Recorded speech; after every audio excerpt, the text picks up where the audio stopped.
man, I'm 50 years old, and I guess I've been trying to put my opinion on people, and when they didn't like it, I just like, don't fool with them no more. And I was totally wrong, because it was just my opinion, and they didn't have to take my opinion. And so now I just see things different, like, if you bring your opinion to me, or, I tell you now, if anybody bring their opinion to you, opinions are their opinions, and everybody's opinion is valid. You know what I mean? And so, a lot of people are now starting to try to use that principle, and it's actually helping them in their relationships and in their family environment. Because I think we've all done it. We've all fallen out with family members and loved ones and close friends about opinions. I think one thing, because we're here for education and trying to intercept that with the sports, because being a researcher helps you to take your opinion out of the equation, because it becomes about facts when you're producing research studies for a whole group of people. So I think if we start teaching students to do more research and dissect different opinions, then they will come up with other solutions, because it's not just based on what you think, it's based on the facts. Yeah, absolutely. Right. Yeah. Should we go to the Okay, next yes. question? Okay, let's move to, question number 2. Next level mindset. Developing a mindset geared towards continuous improvement and growth. Setting and achieving goals for personal and athletic development. When it comes to goals and setting goals, that's a best practice. And I was talking about best practices. So if you are in the practice of setting goals, that's a great thing. Not everybody is in the practice of setting goals, and not just setting goals, worthwhile goals. Understanding what your worthwhile goal is and how to set it. And then putting those goals into practice, but your lifestyle will always win. Whatever the lifestyle is, a person can have a goal, but if their lifestyle is not in line with the goal, then it's difficult to even come close to achieving the goal. So when it comes to setting goals, just know that your lifestyle is gonna always win, and your lifestyle is driven by habits. So I have this 30-day goal sheet that I send out to all of my members, and we write down, so it's two columns. We have, I have them write down the top 5 worst habits on one side, what those currently are. Then I have them write down the opposing habits, what's the opposite of those bad habits. And then once they write down the good, the opposing, for instance, if it's procrastination, all right, I'm not gonna procrastinate, I'm gonna do things effectively and on time, I'm not gonna procrastinate. Once we identify what the positive is, we no longer think about the negative. We only focus on the positive, and then we choose one of those off the top 5 positive lists, and then we make that habit for the next 30 days. Because that positive habit is a progression to the goal. The negative habit is taking you away from the goal. So the goal is to identify what the negative habit is, and then identify the opposing, like I was talking about, the negative thoughts, and then focusing on the positive. Focus on what the positive is, and for the next 30 days, focus on making that a habit. So let's say you want to get stronger in push-ups, right? And you currently are trash in push-ups. Well, for the next 30 days, you're gonna focus on doing push-ups, but not just any kind of way, with proper technique. So if that means you have to take a step back and do them from your knees first, until you can progress to doing them from your toes, then you focus on that for the next 30 days. So when it comes to goals, just know that your lifestyle will always win, and if your lifestyle is driven by habits, and if those habits are not in line with the goals, it'll be pretty difficult and stressful to achieve any goal. That's real. You know, I tell people, man, I tricked myself into being successful, right? I tricked myself into graduating from college, everything, right?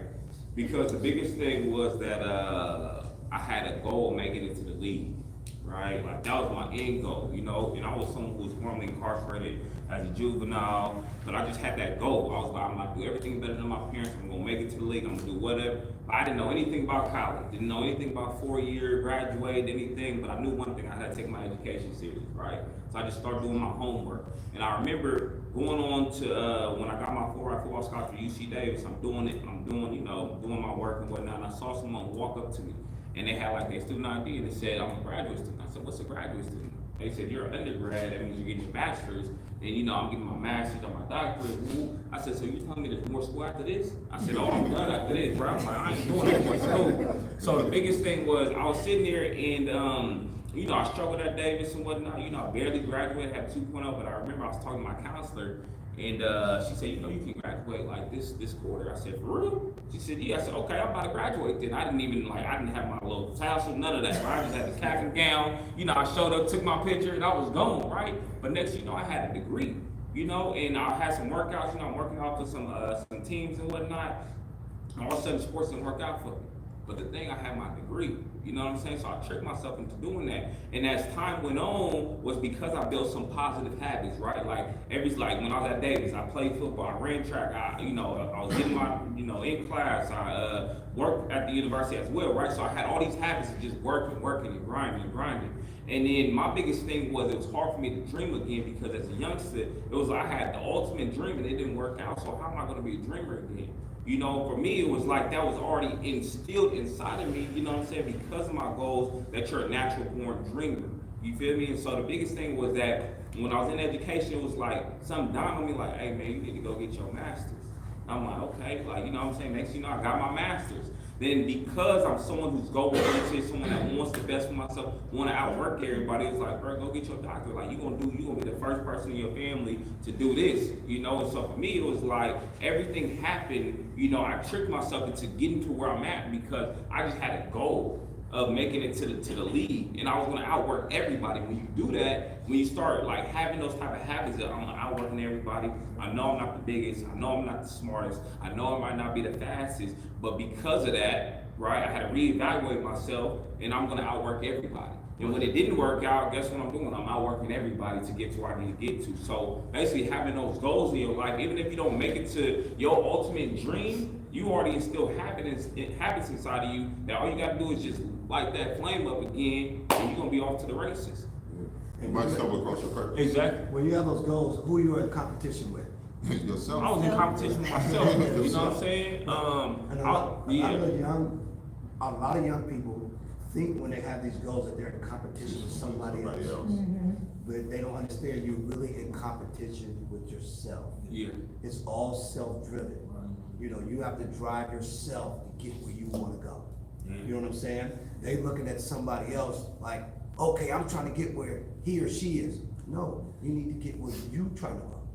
Where are you trying to go? Because you don't even know what that person took to get where they are right now, and you don't even know where that person is trying to go. Yeah, you know, I'll go ahead and revert back to that too.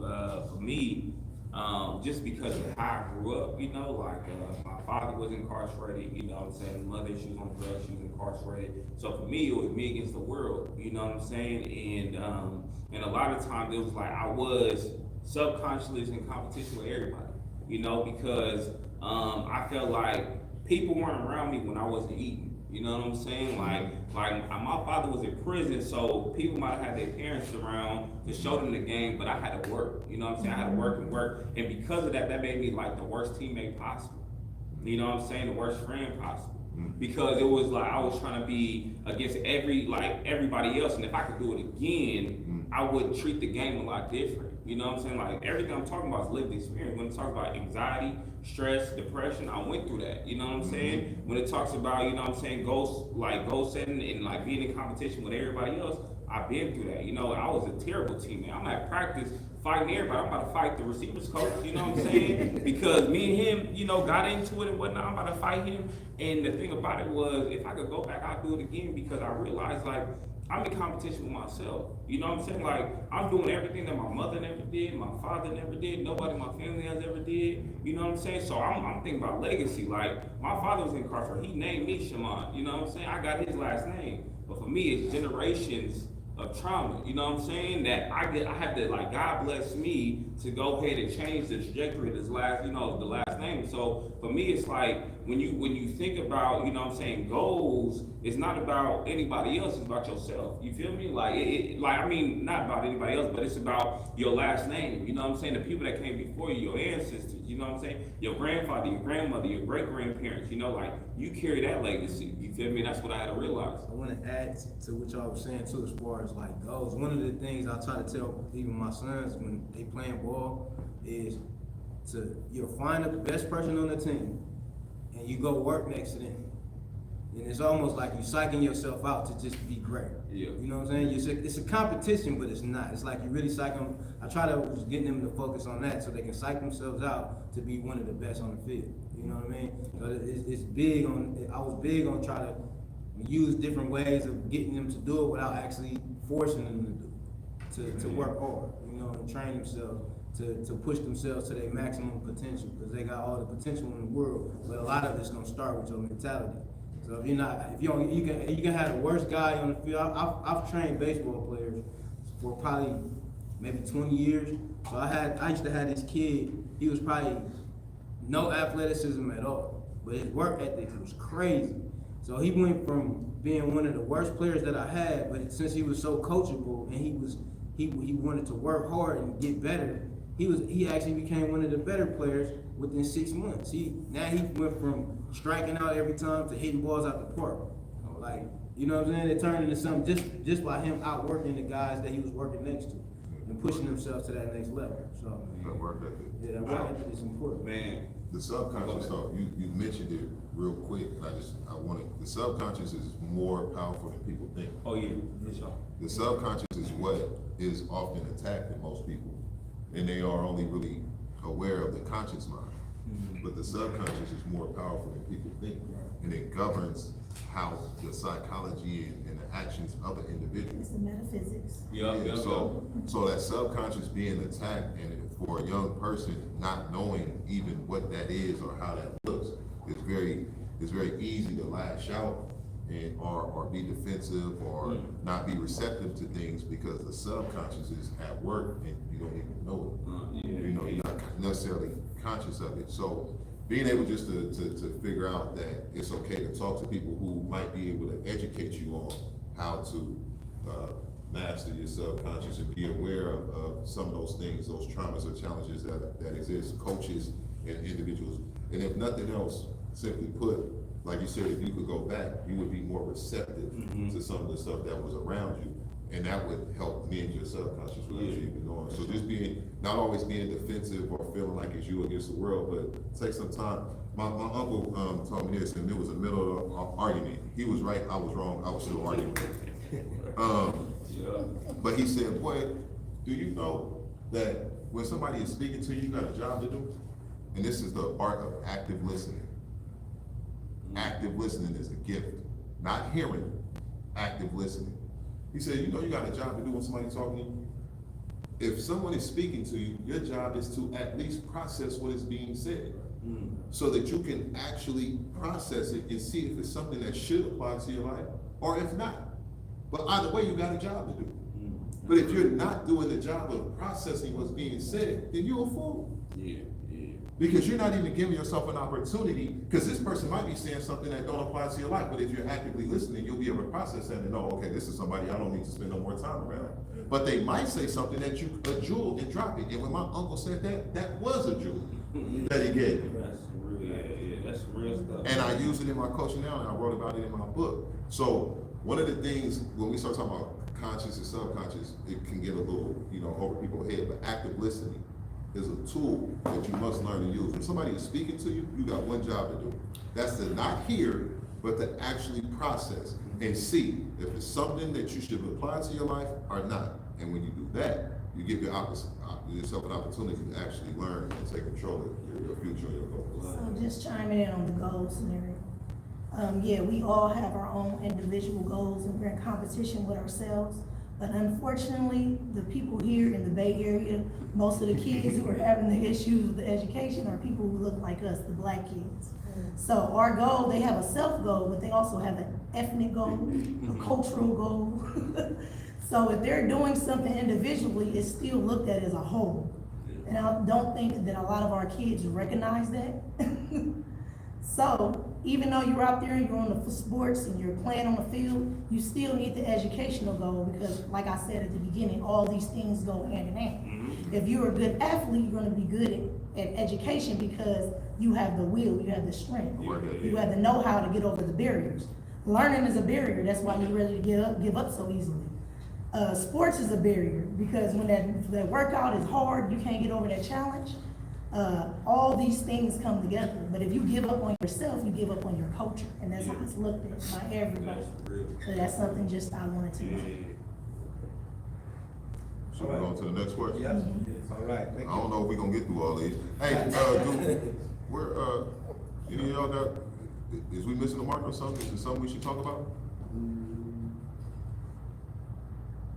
How should athletes handle after sports life? Because I feel like people a lot of athletes tend to not know what to do after and get stuck and just lost. You know what I mean? I think we all can speak to that. I'll start, and I'll be as quick as possible. For me, I think when you say after sports or after, I don't think you ever have to give up on your athleticism. I think you could pivot how you use it. I'm an athlete to this day. I coach you sometimes. I coach my son. And if you notice, when I be out there coaching y'all, I'll be like, man, let me show you how to do this real quick. You know what I'm saying? But we can race right now. I can't beat you in no race today. I used to beat y'all though all the time. But then one day, I said, man, they can beat me now. That's a cold wake up. But my point is, that's my athleticism, right? I don't think you should ever shut that down, to be honest with you. Now, it might pivot from being a competitive athlete at a certain level, but that competitive spirit of you being an athlete is in you, it's part of you. Don't ever let that die. Use that. I started my business because of that. Me training people to this day and building my company that I'm building is because I'm an athlete. That's at the base, at the root of it. So I would tell any athlete, I know people say one day it's gonna be over in certain arenas, but I don't think you ever have to kill your athleticism. This is my opinion. Because I believe that even if it don't go this way, still be an athlete, bro. Just figure out how you go apply it for yourself. You might have a different field where you go into mentoring or whatever, but you mentor from that space of being an athlete. You might go into film and you capturing and doing film, but you're doing that from the space of an athlete. You know what I mean? And you might still just make exercise a regular part of your life, which is great because you were an athlete. Yeah. So don't ever get out of that athletic shape mentally or physically. That would be my advice. And I still look good to this day. So Yeah, I would say, just find the passion outside of it. I mean, if your passion is sports, like you said, you can pivot into something else. You know, you guys know that or if you don't know, I played ball too, so I was able to pivot into something like this to where we can create more opportunities for athletes to get to the next level. And that's what we want to try to do here, is help you guys get to the next level. Find your passion. I know you do into film. If that's one of the passions you do, you start training in that area while you're doing sports. You can do other things while you're doing sports. Because after sports, life does go on. Let's say you do make it pro. Okay, what's gonna happen after this, once it's over with? You know, then now I got this other curriculum or this other gift that I got that I learned how to pick up these extra trades. Now I can take this on and take it to the next level. You know. Yeah, it's just like for me, I didn't even know officiating would do that for me. I was a high school player, and my cousin who played football got a job as a basketball coach. He ain't know nothing about basketball. He never played basketball in his life. We played, back then we played in the park every day, at the schoolyard every day. Well, kids now don't even go outside and play.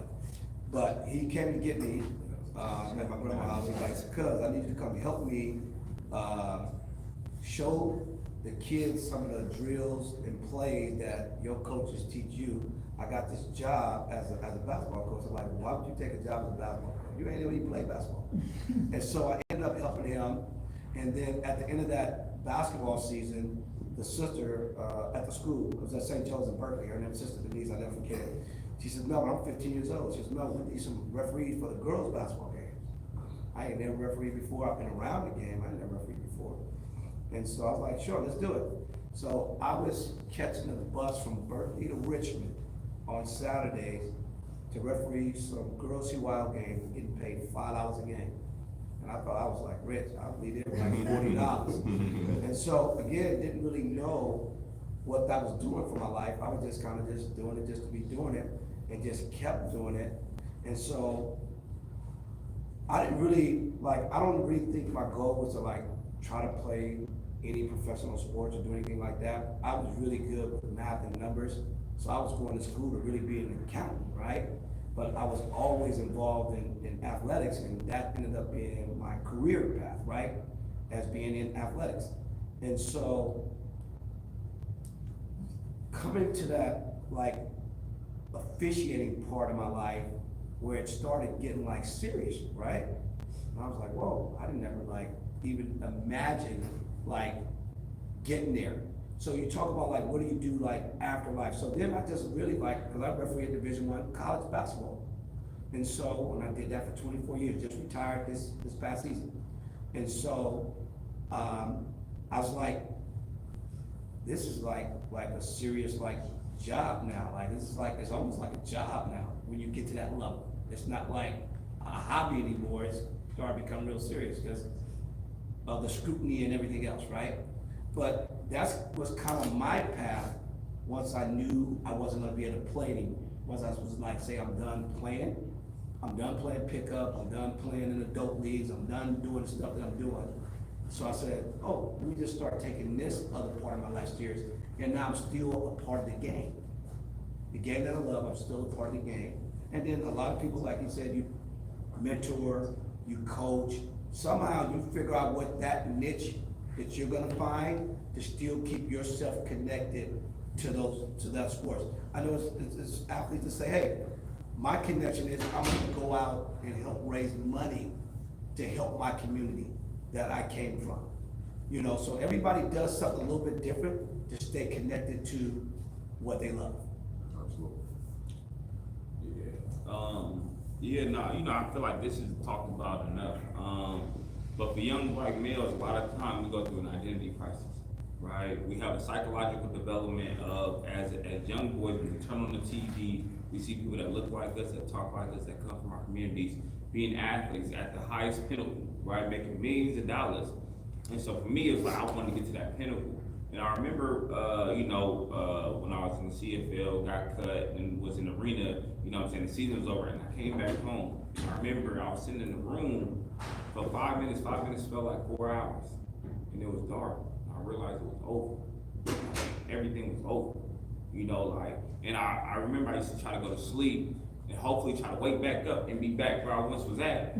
But it was done so, you know what I'm saying? And I feel like a lot of times, like, we are never taught, and no one has ever told us that one day this has to end, right? Whether you go to the league, you know what I'm saying, you go to college, you don't go to college, you play in high school, but everybody has to end one day, and everybody goes through that. I have a partner who played at Oregon when they went to the national championship, right? Was a star safety and everything, he's killing the game, you know what I'm saying? Bro, mentally ain't doing all right.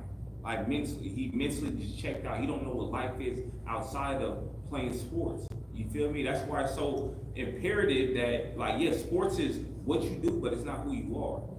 You know, and so you really have to understand that it's like, there's other hobbies that I like to do, right? Like, you know, if you're into photography, if you're into music, if you're into other things, right? Work on that. Like, I have one of my partners who's from Oakland, Kevin King, right? Me and his older brother, TJ King, we were college roommates, but I grew up with their family and whatnot. And, you know, he's into music. He in the league, you know what I'm saying? He's an artist, he does music, he does a lot of stuff, a lot of different things, because he knows one day when it's over, I have this other avenue to fall into, right? And we all have a purpose. Like, God brought us here for a reason, and sports isn't the reason why he brought us here. People go to the league because they have a higher platform, whether they tell their stories, whether they're able to go back to the community and give back to the community, right? Everybody has a purpose while they're here, and a lot of times, like, we put our identity behind sports. And I was one of the people who my identity was a football player, right? It was a track athlete. I played hoop, you know, I played baseball. But the biggest thing is that you have to understand that, and nobody, I don't care who you are, right? Nobody can save you from that identity crisis that you might go through when it's all over, when it's all said and done and everything's over. So it's like, you got to figure out, what do you like to do? You know what I'm saying? Like, what brings you happiness and joy? If it's like, when I was in college, I didn't know this was gonna be my purpose, right? Like, you know, I'm a motivational speaker, I travel, I get paid to speak, I have my own business, I work with young people. But when I was in high school, I remember for my senior project, I went to a class, and I was there all day, and I just told my life story, right? Next, you know, I'm in college, and I'm going to group homes and whatnot, talking to the kids in the group homes, and they filming me, and, you know, just working with people. And the next thing you know, when it was over, you know, I became a substitute teacher while I was trying to figure it out. But I love working with young people, and that helped me find my purpose. You know, I have a partner who played in the league for 6 years, you know, and he's still trying to figure out what he wanna do. You know, and I hired him to work with me, and you know, and then he ended up having to, you know, go another direction and work somewhere else, but he's starting to figure it out, you know what I'm saying? And so that's the biggest thing, is figuring out your purpose and what you love to do, because that's gonna surpass, you know, any type of game that you play, any sport that you play, when you find your purpose. And being true to yourself, because it don't always have to be a negative thing. Not playing sports no more, I think what we should say is this too, it don't have to be a negative thing. Look at Marshawn Lynch. Marshawn Lynch don't play football no more right now, but that boy be traveling all over the world, so like he having fun doing his thing, living probably his best life outside of football right now. Football is, and I think we all can all agree, he came from the same area, he played football. I honestly think that Marshawn Lynch, and I was talking about this in there, I know a lot of people may disagree, but I think it's, for lack of a better term, I hate this, but like a role model, a good role model of how being authentic to yourself works for you.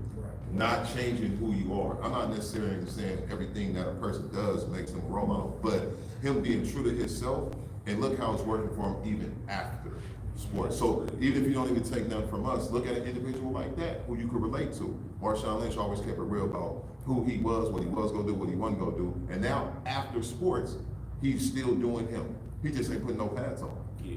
It's like what they say, master one thing, you can do anything. Yeah. Right. And then you gotta, you know, I didn't think like walking away from Division I refereeing this year, because we make a lot of money. We do, we really do. But I had to really make a decision for my family. You know, I had a great run, but it wasn't about me when I walked away this year. It was really like, what stability I was gonna have for my family. Because it was gonna create a conflict with my regular job. You know what I mean? And I knew this. And so I was like, I just gotta walk away from this. And I was okay with walking away. Probably 10 years ago, I might have chose officiating over my job, you know, like get this job. I can make more money in 4 months than I'm gonna make in the whole year at my job, which I could. You know, that's how much money we get paid. But at a point in my life now, it's like longevity and stability, because again, what happens, and I'm in pretty good health, I'm in pretty good shape, but what happens if I get hurt? And now I can't do that anymore. Now I've actually messed up the longevity and the legacy for my family, because I took the wrong path. So you gotta do what works for you, and then you gotta think about how is it gonna impact your family. No, I mean, honestly, like what you just said, like travel, I've traveled so much with coaching and officiating, it did impact my family a lot, because a lot of times I wasn't around. I was just telling somebody just the other day that for 8 years in a row, I didn't spend Thanksgiving with my immediate family, because I was on the road refereeing. I was going to the college tournament, they sending me everywhere to go work, right? So I missed 8 years of not spending Thanksgiving with my family because I was on the road. And so then when I kind of got off the road, they were just so happy that I was there and I was around. So now I just started blocking those dates out, because that meant a lot to them that I was able to spend Thanksgiving and Christmas time with them, because I was going during Christmas time. I was literally coming home like Christmas Eve, like, cause I was on the road. I was coming home Christmas Eve. And Thanksgiving, it was like I said, it was a wrap for like 8 years. So I missed out a lot of family time with my family, which is really important. I want to add one more thing to that. I remember, for me, it was always sports. I never thought that I wouldn't make it pro, right? Especially playing baseball. I had a couple offers, but I didn't realize it, because I didn't have the support system that I didn't know that I needed at the time. So what happened when I was in high school, I had to hustle to survive, right, in certain areas, but that kind of hurt me in a way with my coaches, to where they didn't want to get behind me and represent me. They just knew I was going down the wrong path, so they didn't really support me trying to get to the next level. So it felt like the coaches gave up on me in a sense. So I didn't get picked up like I thought I was going to get picked up to get drafted.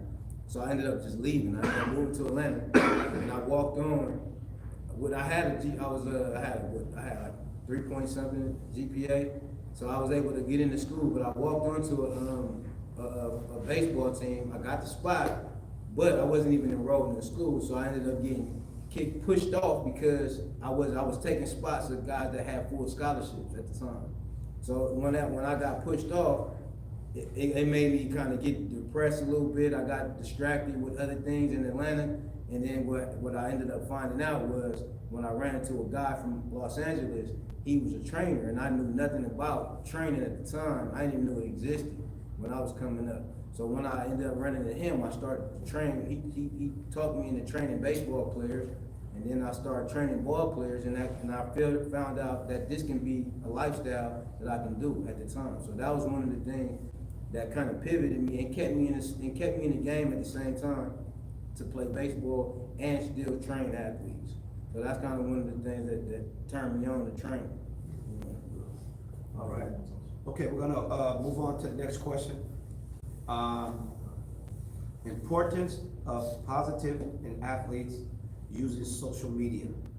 Exploring the impact of social media on the mental well-being of young athletes, promoting positivity, authenticity, and responsible use of social media. This is a big topic because a lot of student athletes really don't understand the impact of social media as they're posting things and doing things. Even as you move in, kids don't even understand, like, going from middle school to high school, right? And especially when you're trying to apply to a private school or Catholic school, and even if you're a public school and you're trying to be an athlete on this team, and this coach is looking at your social media, okay? And as you transitioning out of high school to college, and it's 1 or 2 spots, it's a lot of things that narrow down to whether this coach take you or take somebody else. So I'm gonna open that up to the panel on the importance of how you're using social media as a student athlete. Well, when my son was in school, I was so anti-social media that it actually, in retrospect, we should have did a little more. Mm-hmm. And because of those reasons, I was like, man, and he didn't want it anyway. And so we was completely against social media. But nowadays, Twitter is where coaches actually reach out to athletes. And this is where they communicate with them. It's not like sending in film no more, right? But my son, I don't think he got a Twitter account. I don't know. Sorry, he was like a junior or senior in high school, if then. It might have been after. A lot of his teammates were saying, oh, this coach was trying to reach you, but he didn't have a social media account. So yeah, you gotta use it responsibly is the point that I'm getting to. But nowadays, it's like you gotta have a Twitter account for if you're an athlete working to go somewhere, because y'all know that's how coaches reach out. But you don't gotta be on your social media posting crazy stuff or looking at crazy stuff. So you can think of it as part of your business, as you are part of your brand. You are your own brand, and your Twitter account is part of your brand. And if you think about what you want your brand to represent, I always think about that. Everything that I do on social media, I only have social media for my business. This game came from E40. I was at a party at E40, and I wasn't big on social media. He was like, P, you be posting something? I'm like, nah, I don't mess with social media. He was like, nah, you gotta do that. He was like, you gotta use that. He uses it. I use it for all of my stuff. And again, this is somebody giving me some game. And I always listen when somebody gives me some game. Now, it's somebody who's at a level that I look to aspire to, so I'm gonna listen. And so then from that moment on, I started really utilizing my social media as part of my brand, as part of my business. I don't care about all the other stuff that's on social media. That ain't got nothing to do with me. All that foolishness ain't got nothing to do with me. This is for my business and for my brand. And as an athlete, you are your brand. So depending on your age, you definitely need your parents, monitoring that. Parents need to be involved in it. However, when you do start to utilize social media, because it is a way for you to meet coaches and all that good stuff, remember that you are your brand and think of it that way. All that other stuff is not for you. Yeah, that's real though. like you were saying, like social media is your brand, right? So a lot of times when you look at people, if you are an athlete, you play football, you know, run track, basketball, whatever, baseball, whatever the case may be, on your social media should be just that. You know what I'm saying? Not, you know what I'm saying, your face over here like this, your clothes showing your fit, you know what I'm saying? Trying to get some clickbait, whatnot, for some of these little females and whatnot. Like, you go on my social media right now, all you're gonna see is me speaking. Right? You're not gonna see no selfies, you're not gonna see nothing where people can comment and like, you're just gonna see my business, what I do. Right? So the thing is, like, when you have Twitter, when you have social media, when you have TikTok, right? Everything should be geared towards your brand. Because not just in athletics, but even when you get into employment, everybody looks at social media now, right?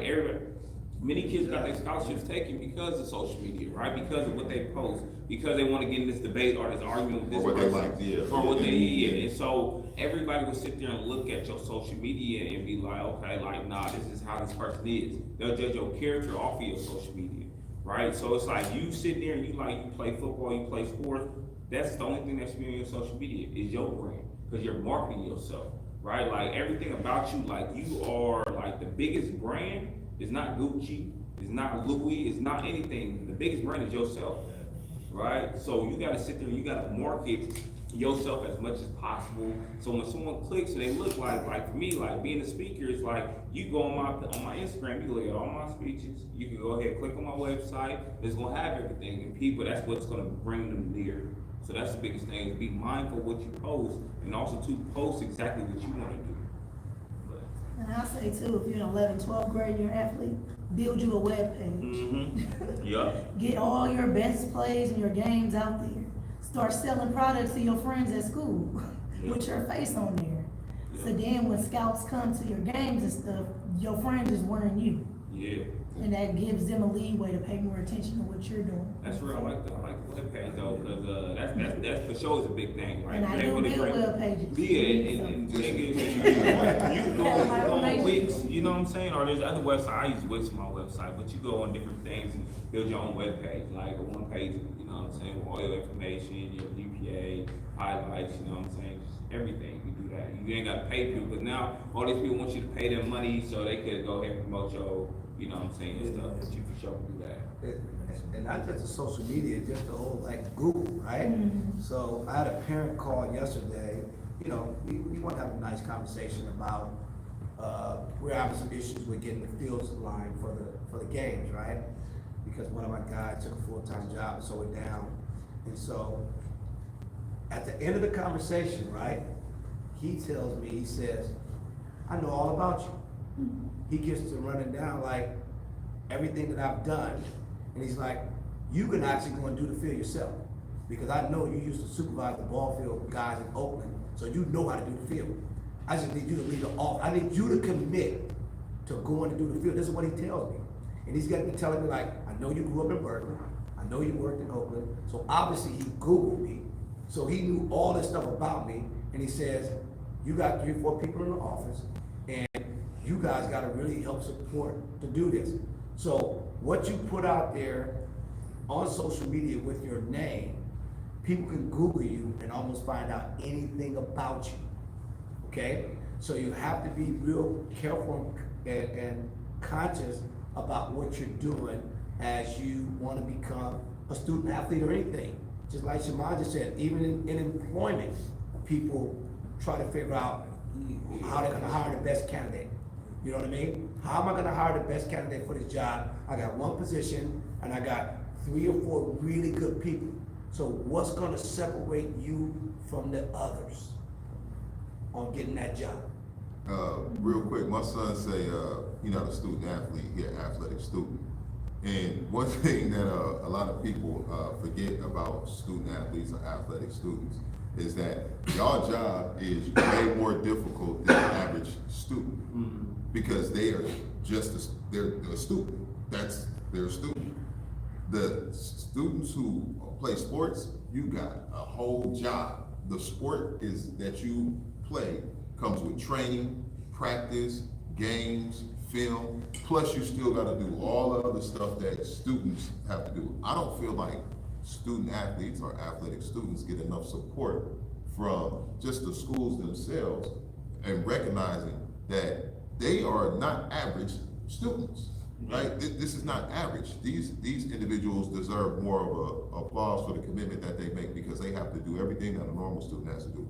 Plus, they carry all the other stuff. So, I just wanted to put that out. This is not necessary, recognizing you know, the athletes that are here for your commitment to school and sports, but also just saying that, I feel like the schools and teachers and stuff need to respect the athletes way more than they do. It's a level of disrespect, and it's always put on the athletes that they have to carry the respect towards, they have to be the respectful one. But actually, the adults and the schools and the communities need to respect the athletes way more because they put way more work than the average individual into all these things, but they're easily disrespected by most people.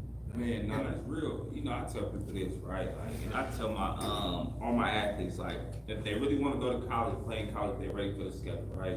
So we have practice at 6 a.m. to 10:30. From 10:30 to about 10:30 to about 11:30ish, we had to go and we had to work out. Then from there, we had to go to class. After class, we ate. We had lunch. After lunch, we went back to class. After that, we went back to work out. After we worked out, we had probably like a 2-hour downtime. And then after that, we had some meetings, you know what I'm saying? And we had study hall from 7 to 10 at night. So basically, your day is from 6 in the morning to really 5 in the morning to 10 at night. You know what I'm saying? And we gotta do that every single day, right? So the thing about, you know, being a student athlete is that you have to go hit, like, people don't understand the biggest thing in regards to like what goes into being a student athlete. Because there was some controversy about should student athletes get paid or not? You know what I'm saying? Yes. And when they broke down the study of like a student athlete's like job, they work 80 hours a week.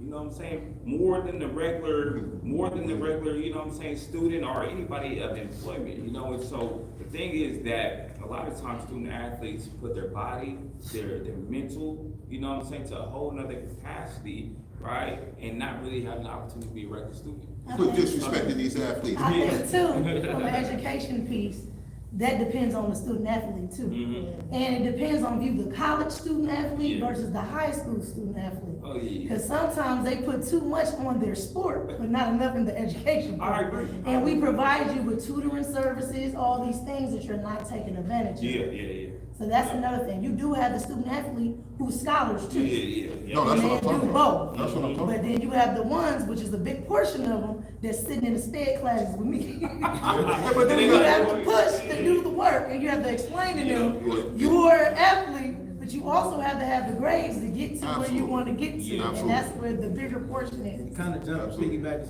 on what you were saying about that. The grades is very important because, like for instance, my son is one of my sons. He is a dope athlete. Which one? Go ahead.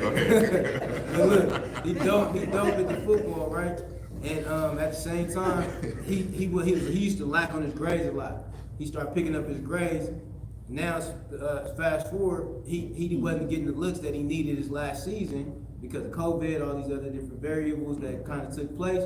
But the fact that he got his grades up got him to another school because he had them grades. Yeah. So them grades is like key to staying on top of your stuff. And then when it's time for you to pivot, once the season is over, if you do go pro and your career is over, now you got your grades and your degrees and other things like that, you can fall back. Okay, So the one thing I really want to touch on, and Tiffany kind of said it, is that there's a pressure of the student athlete that me and Coach P hanging out, but I really need to go to the tutor session, right? Yeah. Okay? So I don't want to tell Coach P that I got to go see the tutor, because then Coach P gonna say, oh man, you must be stupid. Yeah. Okay? So we have to understand in our culture, it's okay if you need to be tutored. Yeah. Okay? And so I know that's why I need to go, so I can get this work done, but somehow I done let Coach P divert me from going where I need to go, or he should be supporting And that's not really your project. going right, correct. Yeah. And then that's how sometimes the kids get distracted from getting where they need to go because they're afraid to say like, hey man, I need help. And it's okay. Yeah. It's okay if you need help. That's why parenting is important. And not only that, kids in our communities, they don't understand. that the students who go to the more higher test score schools, those students get tutored.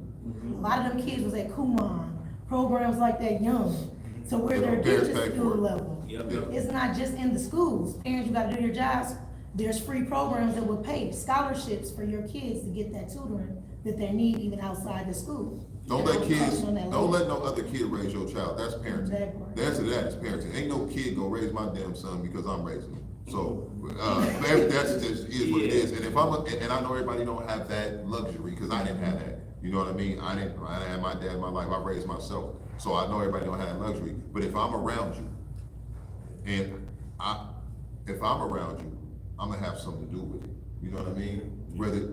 Everybody that I train, they be like, I had somebody come up to me before, be like, how many kids you got? I'm like, I only got one son. They was like, well, I thought that, but I thought all them kids was yours, because I didn't interact with them. And that's exactly what they gonna do. And it's crazy because I done had a few parents who might be turned off by that. I treat them all like my child, whether they got both parents or not. That's exactly my approach. I don't even know how to separate that. I don't want to. You know what I mean? And so for me, that comes down to parenting. And whether I'm the actual biological parent or I'm the coach, if they come to me, I'm going to the best of my ability, I'm gonna give it to them. Yeah, nah. Because I didn't have it. Yeah. You know what it's gonna take, so You know, I for sure love going to tutoring. The thing about it, when you turn on the TV, you see your best college, your favorite college athlete, best way they get tutored, right? Because it's a mandatory being a college athlete that you're receiving tutoring, that they paying for, you know, and I love going to tutoring. Like, you know, and one thing I try to tell people is that, like, you can never feel like you're too good for anything. You know what I'm saying? Or like, you know, like you're the smartest one in the room, because you never want to be the smartest one in the room. Right. And so for me, I realized that I didn't know everything, and I needed help. And even as an adult, I understand I need help in certain areas, right? I'm dope at what I do, but if it's something to do with engineering or math or something, man, I struggle in that. You know what I'm saying? Like when it came to economics, like, you know, I had a tutor that was so dope, bro, broke it down to me, and I was like, ooh, that makes sense. But some of us need that one-on-one support, because when you're in a classroom, of 30, your teacher might not be able to help you and support you. You feel me? Like they just can't. And so it's like when you get that one-on-one support, that one-on-one attention, that's gonna help you grow and develop, because that's the biggest thing. And that's the difference between a private school education versus a public school. But you know what, too? You get more time to focus on You know what, too? Real quick, what? No, just need a break after this. Yeah. Okay, that's also being mentally weak. So being mentally strong, you don't have to be the smartest person in the room, but you gotta be the most mentally strong person in the room. And the reason you gotta be the most mentally strong person in the room, because people will allow somebody, if they know they're supposed to go to tutoring, that's a mental weakness to allow somebody to basically talk about you and talk you out of it. So you don't gotta be the smartest person in the room, but you damn sure gotta be the most mentally strong person in the room, so that can't nobody keep you from doing what you know you need to do. Yeah. That's a mental weakness, and you shouldn't allow that to happen. Be the most mentally strong person in the room. I know we gotta take a break. All right, we're gonna take a break. We gotta pay the bills. We got sponsors and all that good stuff happening. 100,000. And we'll be right back. Thank you. Y'all gonna get some food, man. We got lunch in here, so you guys, okay.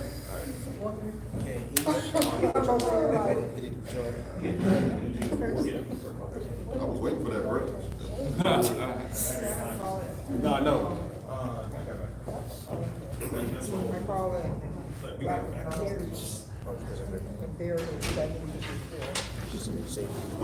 This food in there, right?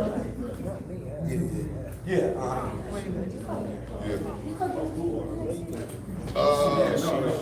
I think so, if they have me back.